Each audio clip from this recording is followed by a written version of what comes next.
Hi everyone, welcome back to my channel. I'm Shelby and this is Armors and Arrows. Today I'm here with birth story number 3. So found out I was pregnant, went to my appointments, found out we were having a boy. Took us a while to decide on a name. I think my husband kind of decided the name, but if I would have really hated the name, I would have said. And I was having prodromal labor, but no one really told me what it was, so I went to the hospital I think once before.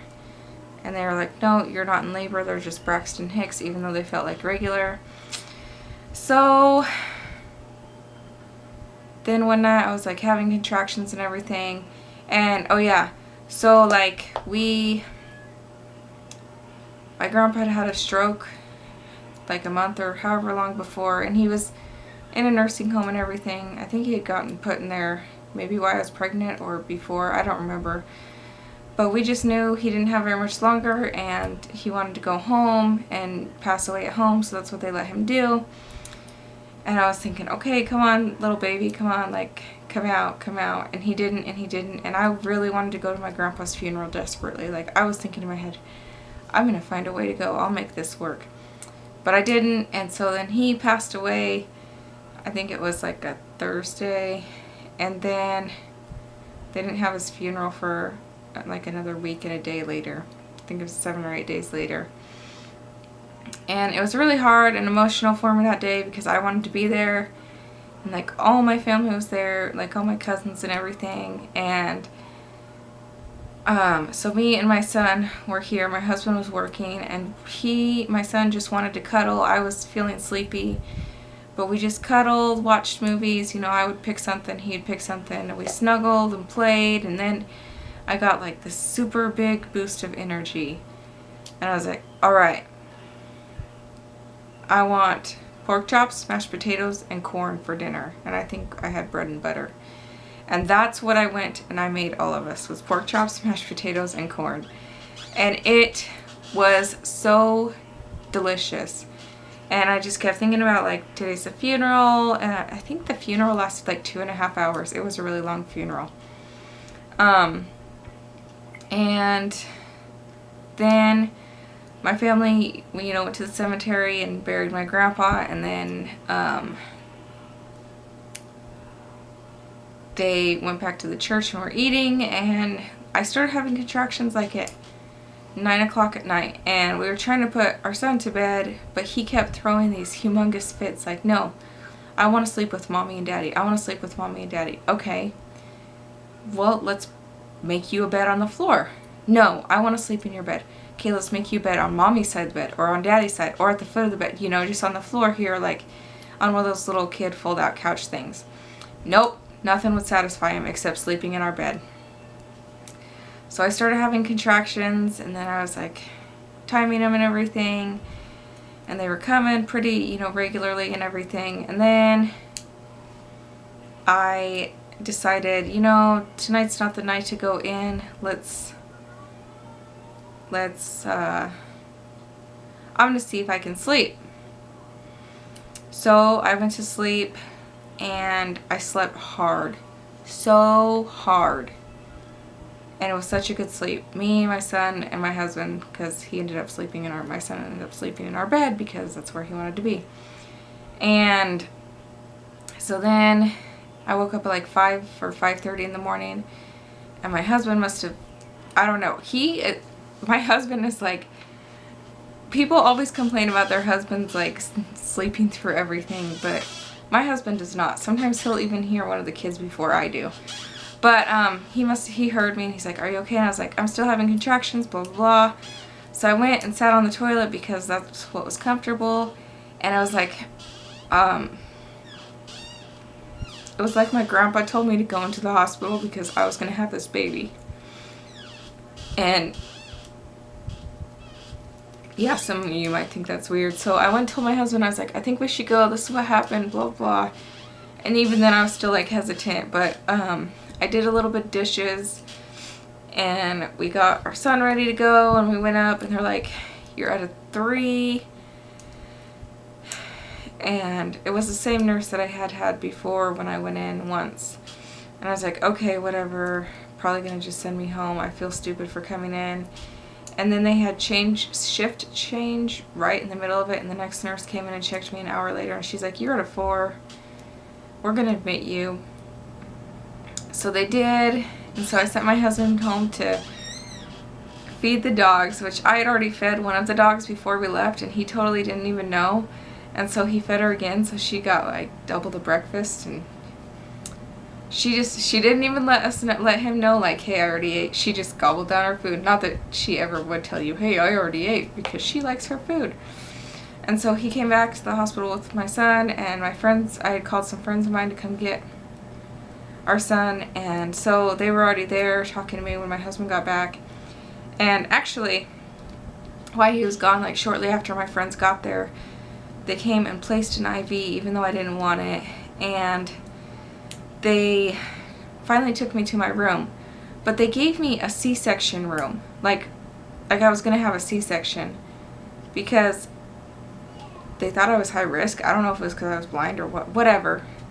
Oh yeah, let me backtrack real quick. I started with a midwife at this hospital, and she put me as high risk because I was blind, and she wanted me to have genetic testing to see if this baby was going to be blind, to see if we wanted to keep the pregnancy, and just stupid stuff. So I quickly changed. It was still at the same hospital, but I changed to a doctor, and I told him I wasn't doing any of that testing, and he was fine with that. Anyways, they put me in a C-section room, and I was like, "Look, I don't need this room. I want one of the other rooms with a bathtub." So they moved me, and then my son and husband came to that room, and they had our stuff, and I had to say goodbye to my son, and like almost cried because it was this last moment of, you know, that I was going to have with him, of being the only kid. And I don't know, I just almost cried. And he went with his friends. He was so excited because we had talked about it and everything, and so he went, and then we were hanging out, and I was having contractions, and then it was like my labor stopped, and they're like, "Well, you're at a 5. So they're like, "We can break your water, we can start Pitocin, we can send you home." But I had tested positive for the strep B, and I had already started the antibiotics through my IV for that. And so me and my husband were like, "Well, we need a little bit of time, like give us like 30 minutes to kind of see what happens." And I was walking around the room, and we were just talking like, break the water, do a little Pitocin. And so then we prayed about it and just felt like, let's try the Pitocin. And yes, I know there's risks to that. And so we did, and I was slowly progressing, and then I finally decided, okay, I know once my water breaks, the baby's gonna come fast. And so one doctor broke my water, and I really liked her, but what I didn't know is that she was getting off shift, and so another doctor came in, and his heart rate would decelerate to like 99 in the back up during a contraction, so they had me lay down. Well, this doctor, didn't think he was coming in a timely manner, so she shoved one of those monitors that go on his head up there to go on the head because, I don't know, she was weird. I don't think he needed it. It was unnecessary. And then I heard her telling the nurses that if he didn't come soon, she was going to make me do a C-section, and I was like, "Nope, you're not." And I told my husband that there was no way I'm doing a C-section. So finally I was like, "Okay, he's coming, you guys." And they didn't believe me. I kept saying he's coming, and I delivered him flat on my back on the bed with my feet up in the stirrups, flat on my back. That's how I delivered him. Of course I tore. So then she tried to numb me to sew the tear, and I was like, "Ow." And she's like, "Okay, let me finish numbing you." And I was like, "No, just sew me up." Like, it was just a little tear, but I was like, "Just fix it because I already just pushed a kid out of my vagina. Just sew it up, whatever." And she's like, "Okay." And she's like, "I'm sorry, I know all that hurt." And I said, "Did you really?" And she's like, "Yeah." And I said, "Have you ever had kids?" And she said, "No." And then I was like, "Well, then you don't know what the pain was like." And that shut her up really quick. And then he was 7'11", and I'd had a great nurse all day long. She was so great. And she got off shift, and he was born 8 minutes later. Luckily, she got to come and see him, but it was a little bit sad that she wasn't in there when he was born. So he was happy, healthy, and yeah, I wish I could have had my regular doctor in there, but he wasn't able to make it in, so I didn't. And anyways, like, I was able to get up very shortly afterwards, get cleaned up.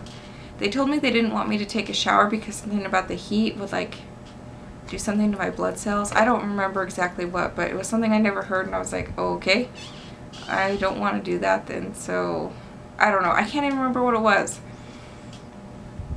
but they cleaned me up. Well, I helped them and wheeled me up to my room upstairs, and my friends brought my little boy before they started cleaning me up and stuff. And honestly, at first he could have, like, cared less because he just cared about my friends being there.